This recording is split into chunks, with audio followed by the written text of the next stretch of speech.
ایک دفعہ کا ذکر ہے، کسی ہرے بھرے جنگل میں بہت سی چڑیاں رہا کرتی تھیں۔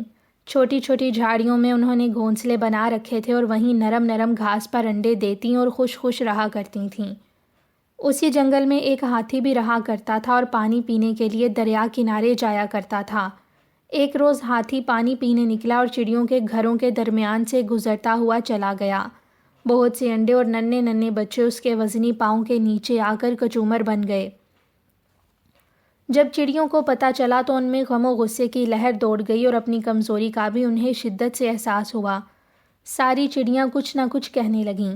ایک بولی، چوں چوں چوں، قسمت میں یہی لکھا تھا۔ دوسری نے ایک آہ کھینچی، ہائے کیا کریں، افسوس کے علاوہ کوئی حل نہیں۔ تیسری چڑیا نے چوں چوں کر کے سر ہلایا، مگر ایک چڑیا جو ان میں سب سے خوبصورت تھی اور جس کے سر پر سنہرا تاج تھا، اسی لیے اس کا نام تاج سر تھا، بولی، میں ان باتوں کو نہیں مانتی۔ میرے خیال میں اس خوبصورت جنگل میں رہنا جنت میں رہنے سے کم نہیں، مگر ہر چیز کا ایک قاعدہ ہونا چاہیے۔ کسی ہاتھی کو یہ حق حاصل نہیں کہ وہ چڑیا کے انڈوں کو پیروں تلے روند ڈالے۔ سب چڑیوں نے کہا، بالکل ٹھیک، مگر کیا کریں؟ کسی نے کہا، چلو ایسی جگہ چل کر رہتے ہیں جہاں ہاتھی نہ ہو۔ تاج سر بولی، یہ کیا بات ہوئی؟ ہمیں بھاگنے کے بجائے اپنے وطن سے دشمن کا صفایا کر دینا چاہیے۔ ہمارے بجائے ہاتھی کو راستہ بدلنا ہوگا۔ چڑیاں بولیں، مگر ہاتھی سے جا کر کہے گا کون؟ تاج سر نے کہا، میں خود جاؤں گی اور ہاتھی سے بات کروں گی۔ یہ کہہ کر تاج سر پھر سے اڑ کر ہاتھی کے پاس پہنچی اور بولی، ہاتھی صاحب، کیا آپ کو معلوم ہے آج پانی پینے جاتے ہوئے چڑیوں کے بچے آپ کے پاؤں تلے کچلے گئے؟ ہاتھی بولا، مجھے معلوم ہونے نہ ہونے سے کیا فرق پڑتا ہے؟ کون سی قیامت آ گئی اگر چند انڈے بچے ختم ہو گئے؟ تاج سر بولی، قیامت نہیں آئی، لیکن اگر سب ایک دوسرے کا خیال چھوڑ دیں تو قیامت ضرور آ جائے گی۔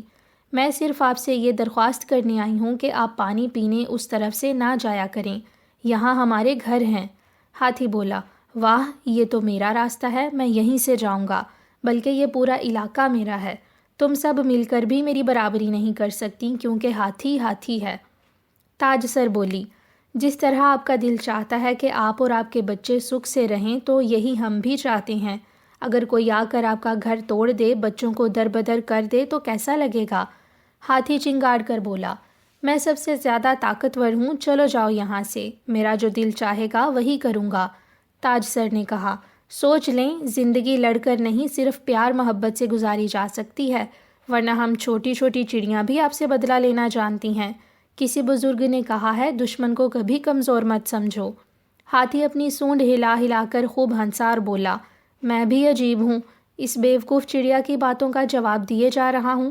پھر ناراض ہو کر چنگاڑا، چلو جاؤ یہاں سے، ایک بار کہہ دینا۔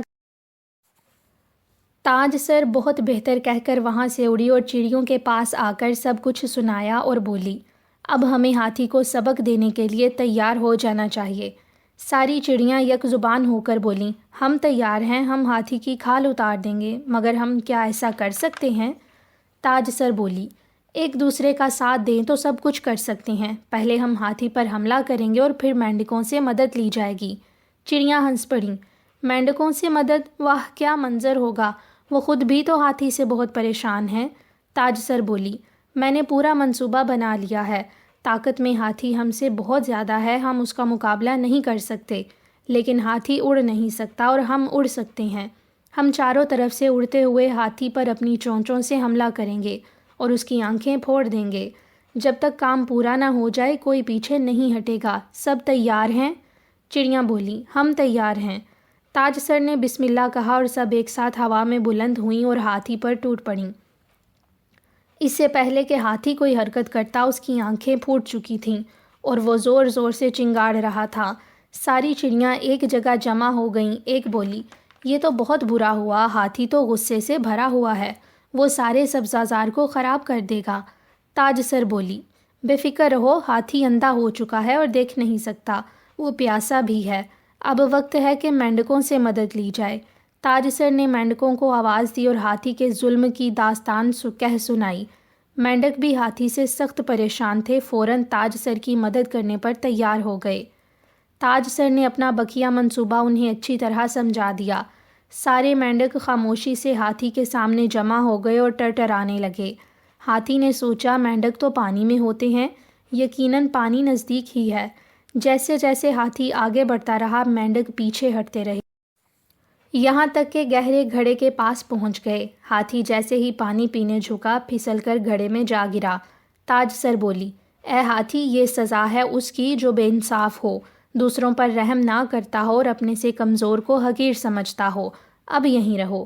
اس کے بعد مینڈک اور چڑیاں آرام سے جنگل میں زندگی بسر کرتے رہے۔